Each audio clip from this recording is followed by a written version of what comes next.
Assalamualaikum warahmatullahi wabarakatuh. Alhamdulillah wa syukurillah la hawla wa la quwata illa billah. Asyhadu an la ilaha illallah wahdahu la syarikalah wa asyhadu anna Muhammadan abduhu wa rasuluhu alladzi la nabiyya wa la rasula ba'dah amma ba'du.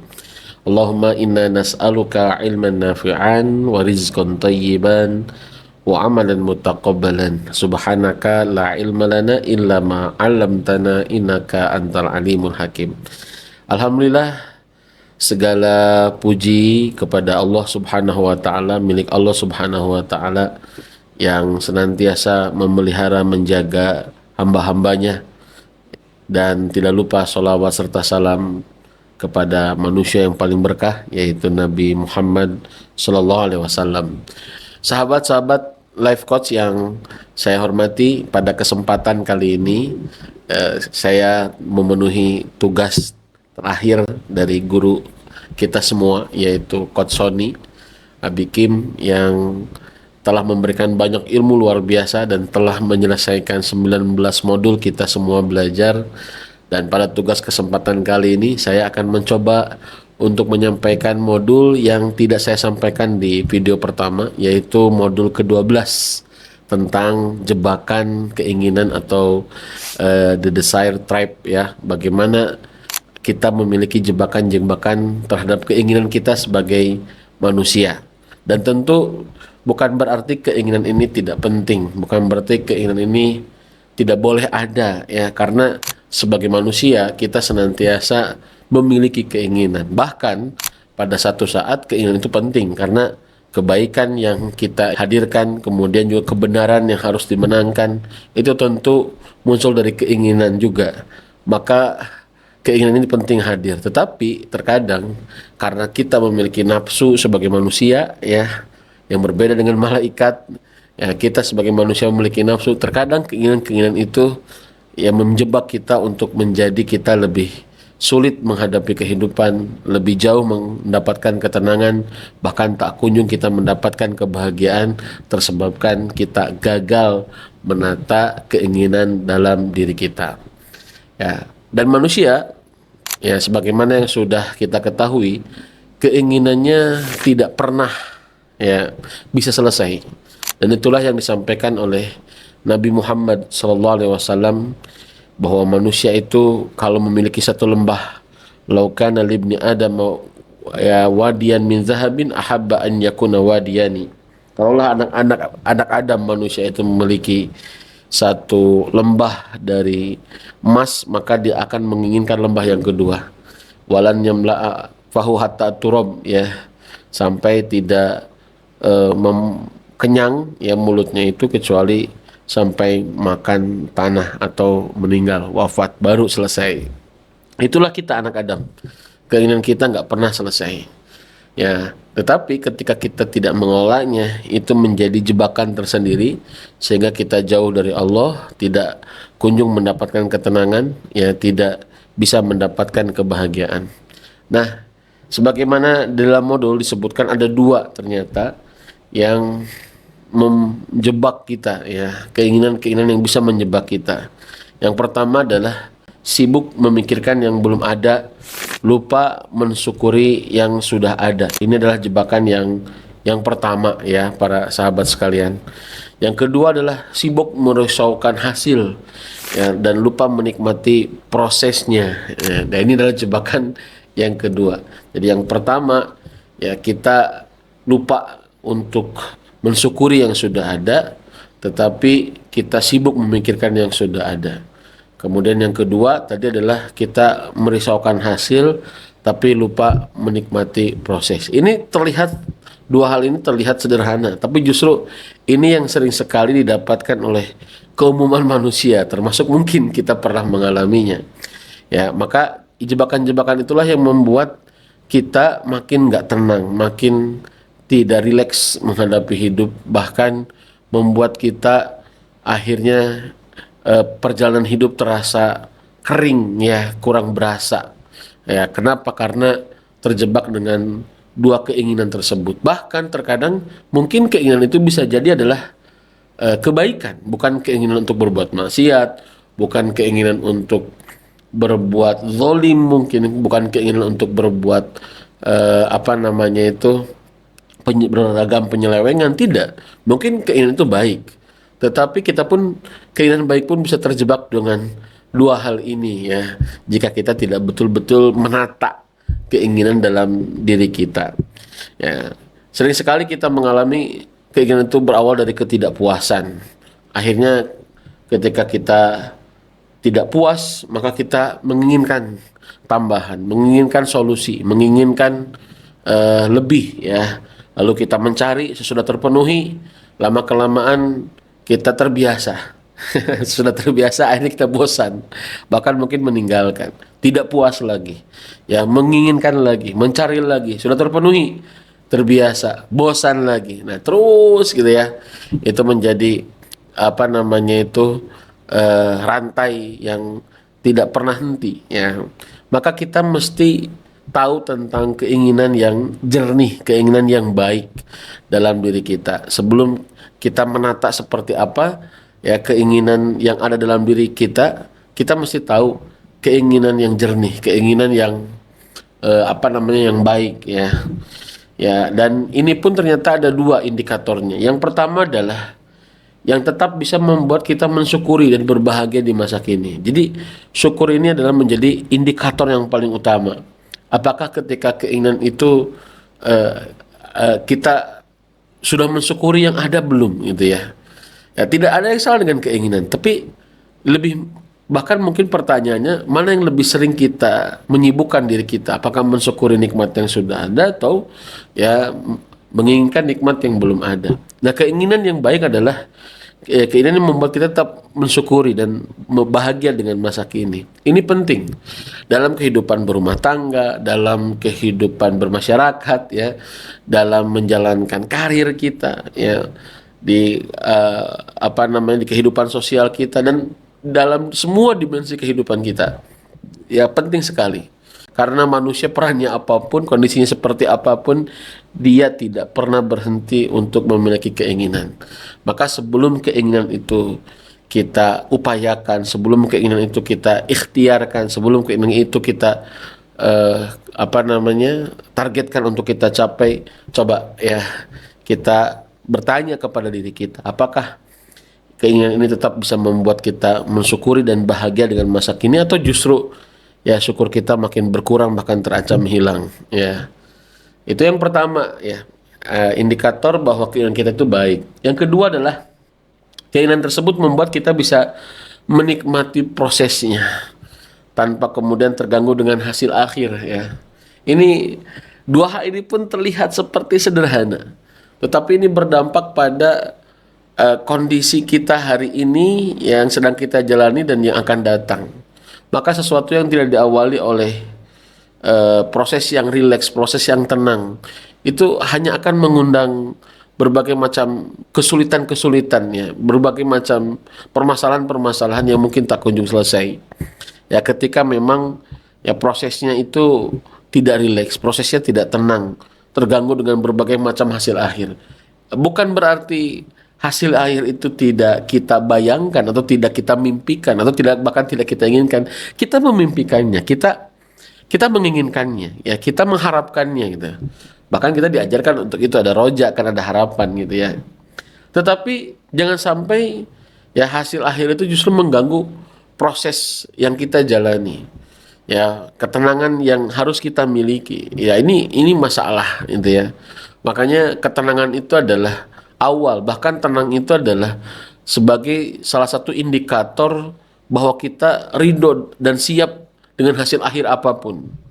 Ya, justru ketika kita menjalaninya tidak tenang, itu indikator bahwa kita terlalu sibuk atau terlalu memikirkan hasil akhir. Ya, sehingga prosesnya tidak tenang, apalagi hasil akhir itu sangat berkaitan dengan pandangan makhluk misalkan atau penilaian makhluk ya, itu sangat membuat kita tidak tenang terhadap proses yang akan kita lakukan. Maka kalau sudah seperti itu, keinginan kita sudah tidak jernih lagi, keinginan kita sudah tidak baik lagi ya, apapun itu tentang urusan dunia ataupun urusan agama ya. Karena sering sekali juga tidak sedikit orang mengatasnamakan keinginan ini baik, keinginan ini untuk agama, keinginan ini untuk akhirat bahkan. Tapi ternyata ya tidak membuat prosesnya itu tenang. Nah, ini masalah ya. Karena jika keinginan itu untuk akhirat, itu pasti menenangkan prosesnya. Kenapa? Sebab yang Allah lihat adalah mujahadah seseorang, effort seseorang. Bukankah Rasul mengatakan inna idzamal jaza ma'a idzamil bala. Ya sesungguhnya balasan atau pahala seseorang itu besarnya itu tergantung dengan besarnya ujian. Dan setiap orang punya titik tumpu yang berbeda. Setiap orang punya titik awal, titik tolak yang berbeda untuk beramal baik. Dan Allah menilai itu semua, ya membalas itu semua sesuai dengan kadar ikhtiar hamba-hambanya. Masya Allah ya. Inilah keadilan Allah. Bayangkan kalau Allah hanya menilai di hasil akhirnya, bukan prosesnya. Mungkin kita-kita yang ketinggalan, mungkin kita-kita yang tidak sempat berbuat baik semenjak dini gitu ya.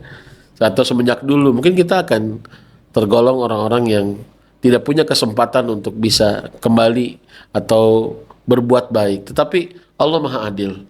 Ya, maka keterangan tadi ya yang mengatakan bahwa inna idzamal jaza ma idzamil bala ini ya, itu membuat seharusnya kita lebih rileks. Maka orang yang memiliki keinginan orientasinya akhirat, walaupun dia kelihatannya menginginkan dunia gitu ya, kelihatan menginginkan kendaraan, kelihatannya menginginkan jabatan mungkin, atau kelihatannya menginginkan berbagai macam fasilitas dunia. Tapi kalau dunianya itu untuk akhirat, itu membuat hatinya tenang.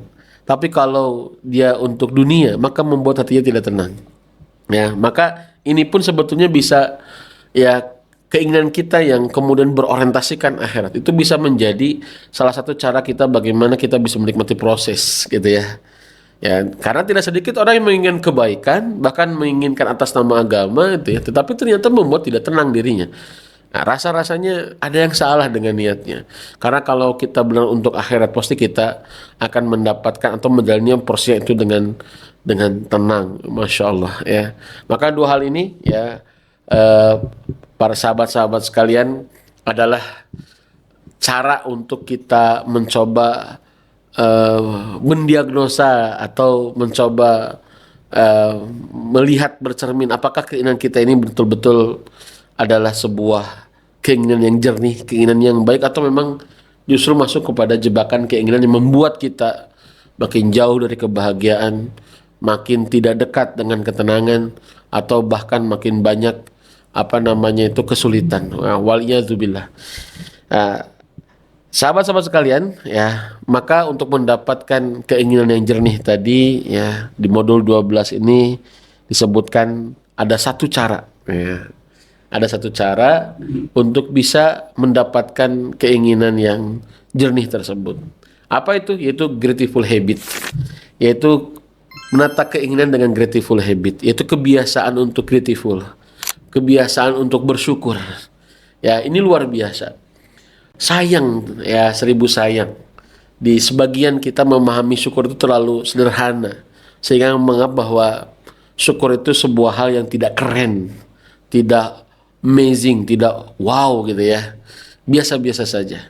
Karena mungkin bisa jadi ya pemahaman yang tidak tepat dengan syukur itu, ataupun mungkin ya kedangkalan kita terhadap makna-makna kebersyukuran atau cara-cara untuk syukur ini tumbuh. Sehingga kadangkala kesyukuran ini tidak menjadi satu hal yang kita prioritaskan. Padahal dengan kebersyukuran ini kita bisa mendapatkan berbagai macam kebaikan. Ya, bahkan berbagai macam keberuntungan, termasuk keberuntungan kita untuk bisa mengelola keinginan. Karena ketika keinginan itu tidak dikelola, itu seperti kita menaiki kendaraan tapi tidak ada rem. Ya, semewah apapun kendaraan itu, saya yakin ya kita tidak berani menaiki kendaraan yang nggak ada remnya, semewah apapun kendaraan itu. Ya, kelihatannya mewah, kelihatannya mahal, lux gitu ya. Kelihatannya atau mungkin bisa jadi edisi terbatas itu kendaraan tersebut, tapi ketika tidak ada remnya, saya yakin kita nggak berani untuk menaikinya. Nah, sama ketika keinginan itu tidak terkelola dengan baik, keinginan itu tidak ditata dengan baik ya, maka kita akan terus ngegas tanpa ada rem. Apa yang terjadi? maka banyak bahaya, banyak kecelakaan yang akan didapatkan. Demikian juga dalam hidup, keinginan yang tidak dikelola akan membuat dirinya celaka, bahkan orang-orang di sekitarnya celaka, atau bahkan orang-orang yang di bawah tanggungannya menjadi celaka. Dan tentu ini tidak kita inginkan. Seorang suami yang kemudian tidak bisa menata keinginannya, dia akan bukan hanya mencelakakan dirinya, dia bisa jadi mencelakakan istrinya, mencelakakan anak-anaknya, ya bahkan mencelakakan orang tuanya. Ya, orang tua yang tidak bisa menata keinginan, dia akan mencelakakan pula yang lain. Kemudian anak yang tidak menata keinginannya, dia akan mencelakakan saudaranya, akan mencelakakan orang tuanya, bahkan mungkin teman-temannya. Maka ya menata keinginan ini sangat penting, dan saya ya memberikan perhatian besar terhadap modul yang ke-12 ini. Kenapa? Karena memang kalau kita gagal menata keinginan ini, maka kebaikan yang kita dimiliki bukan bertambah, tapi berkurang bahkan hilang. Dan itu yang tidak kita inginkan. Dan ternyata caranya adalah satu, grateful habit, yaitu kebiasaan untuk bersyukur, ya. Kebiasaan untuk menumbuhkan rasa syukur dalam hati kita. Nah, sahabat-sahabat sekalian, ya, ada 3 langkah bagaimana kita membiasakan diri kita untuk bisa bersyukur, ya. Yang pertama adalah membiasakan diri kita itu untuk berdoa, yaitu gratitude prayer. Ya, bagaimana kita membiasakan diri kita untuk berdoa kepada Allah. Ya, itu doanya doa kebersyukuran.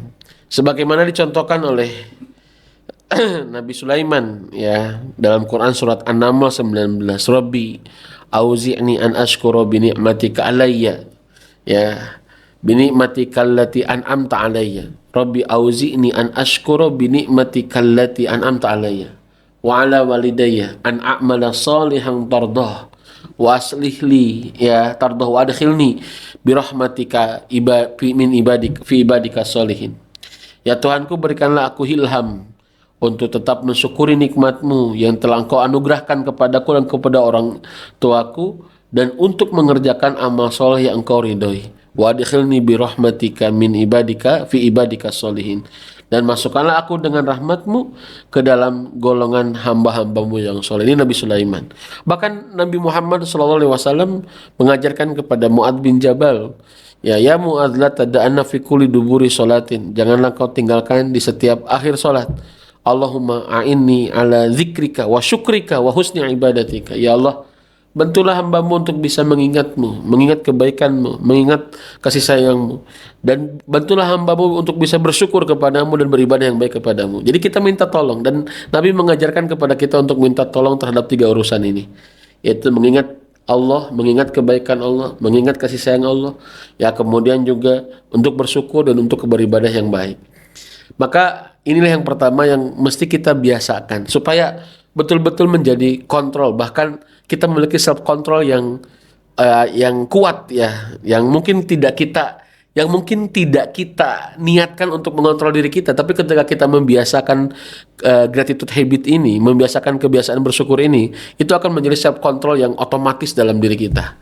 Dan yang pertama langkahnya agar kebersyukuran itu menjadi kontrol bagi diri kita adalah yaitu kita membiasakan diri untuk memperbanyak doa ini, doa kebersyukuran.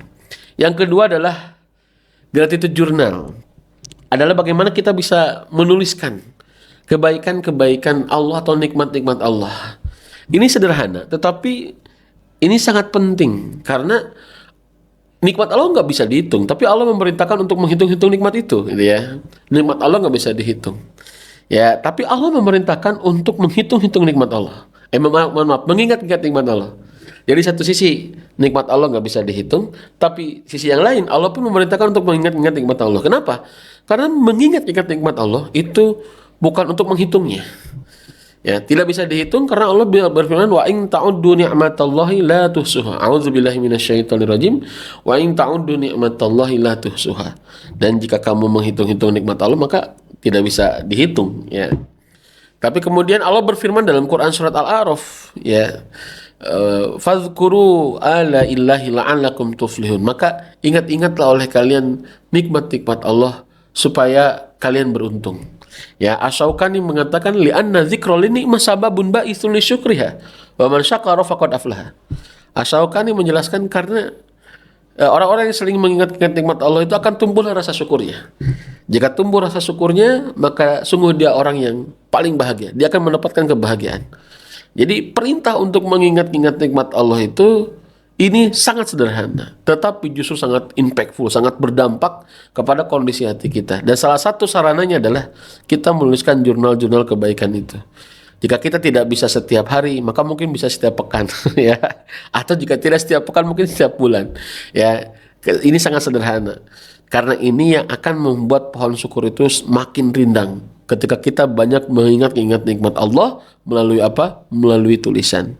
Tulis nikmat Allah itu. Ya, walaupun kita mungkin dalam diri kita tahu, ya ini tahu dari Allah, ya semua pasti dari Allah gitu ya. Tetapi justru ketika kita mengingat-ingat nikmat itu, maka kita sedang menyiram pohon syukur itu, merawat pohon syukur itu agar senantiasa rindang. Kemudian yang terakhir adalah ya ada gratitude statement, yaitu bagaimana kita sering menceritakan momen-momen kebahagiaan sehari-hari. Ini bisa kita praktekkan dalam keluarga kita, dalam rumah tangga kita. Tidak mesti harus orang lain. Wahai para istri, apa yang sering Anda omongkan kepada suami Anda? Wahai para suami, apa yang sering Anda bicarakan kepada istri Anda? Wahai para ayah, para bunda, apa yang sering Anda obrolkan kepada anak-anak Anda? Ya, itu sangat berpengaruh kepada kondisi hati kita. Jangan menganggap sederhana untuk memberikan ngomongkan kebaikan-kebaikan Allah kepada keluarga kita. Ini bukan tentang membanggakan diri, bukan tentang membanggakan diri. Apa yang sudah kita dapatkan, apa yang sudah kita hasilkan, bukan. Tapi tentang nikmat Allah yang diberikan kepada kita hari ini. Jadi gratitude statement itu bukan berarti kita ngomongin prestasi kita, bukan. Tapi ngomongin tentang nikmat Allah yang ada pada diri kita. Atau pada kehidupan kita, pada episode kehidupan kita. Di hari itu misalkan, atau di pekan itu, atau di bulan itu, ya. Omongkan, ya. Ya, saya pernah membaca sebuah hadis. La yastaqimu imanu abdin hatta yastaqima lisanuhu. Ya. Hatta yastaqima qalbuhu. Seorang itu imannya tidak akan istiqomah sampai hatinya betul-betul istiqomah. Wala yastaqimu qalbuhu hatta yastaqima lisanuhu. Ya, dan tidak akan lurus hatinya kalau lisannya enggak lurus. Dari sinilah para ulama kemudian melahirkan sebuah kaidah ya, al-lisanu yusaidul qalb, bahwa hati itu, mohon maaf ya, lisan itu membantu kondisi hati kita. Maka perhatikan apa yang sering Anda omongkan. Ya, ayah, bunda, ya para sahabat, teman-teman sekalian, itu 3 hal yang harus kita perhatikan, yang harus kita lakukan, ya, yang harus kita biasakan. Ya, bahkan ini menjadi keseharian kita supaya hati kita makin sehat. Ya, yaitu hati kita bertambah bersyukur, dan kesyukuran ini menjadi self control buat kita untuk mendapatkan atau mengelola keinginan kita selama di dunia. Ada satu ya perkataan yang baik dari Hasan Al-Basri, dan ini bagi saya sangat sangat keren banget ya, luar biasa. Ya, Al Hasan rahimahullah berkata, semoga Allah merahmati hambanya yang berhenti di saat berkeinginan. Ya, jika karena Allah maka ia laksanakan, dan jika karena selainnya maka ia tinggalkan. Ya, inilah pentingnya menjeda diri gitu ya. Ya, menjeda diri ketika kita punya keinginan. Coba ambil waktu ya. Ambil waktu kemudian bertanya, benarkah ini untuk Allah? Benarkah ini untuk akhirat? Benarkah ini untuk agama, atau ya hanya untuk kita? Sehingga kita disunahkan oleh Nabi untuk sholat istikharah dalam setiap pilihan-pilihan hidup kita. Ya, karena yang paling penting adalah bukan tentang keinginannya, tapi tentang keridhaan Allahnya. Jika kita betul-betul mengharap ridha Allah, maka kita akan memiliki keinginan yang jernih, akan mensyukuri nikmat yang ada, dan akan enjoy dalam menjalani prosesnya, tidak terganggu dengan hasil akhir. Teman-teman ya, life coach ya, mudah-mudahan ini bisa menjadi inspirasi buat saya pribadi dan tentu Anda semua ya, tentang seni menata diri dengan membiasakan diri bersyukur, gratitude habit. 3 hal ini mari kita amalkan. Mudah-mudahan Allah memampukan kita untuk bisa mengolah hati kita, ya tentu dengan izinnya, dan mudah-mudahan Allah Subhanahu wa taala menggolongkan kita menjadi hamba-hamba yang dicintainya. Subhanaka rabbil izzati amma yasifun, wa salamun alal mursalin, walhamdulillahi rabbil alamin. Assalamualaikum warahmatullahi wabarakatuh. Inner Game ya, membina diri, menginspirasi.